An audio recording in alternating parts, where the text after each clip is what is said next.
Mit navn det er Mathias Limsletten. Jeg står i spidsen for et projekt, der hedder Danish Youth Vikings.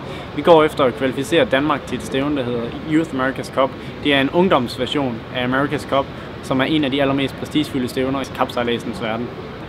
I 2013 der var vi i San Francisco for at sejle udtagelse til Youth America's Cup. Vi kom på en 3. plads ud af 12 hold, men blev desværre ikke udtaget. Denne gang der skal vi udtages. Nu har de annonceret en ny version af Youth America's Cup, så det vil sige, at vi har rimelig god tid til at planlægge vores kampagne.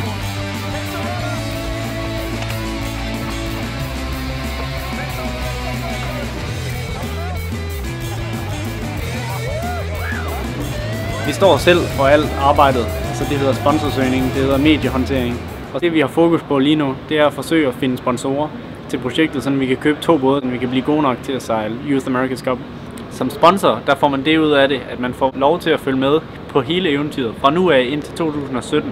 Udover at være en del af eventyret, så får man også mulighed for at blive eksponeret sammen med andre eksklusive brands, som Prada og Rolex f.eks. Derudover så vil der være nogle VIP-events, hvor man kan komme med på vandet, og man kan lave nogle teambuildings-events for en virksomhed og ens kunder. Og på den måde er der rigtig god return of investment ved at støtte os.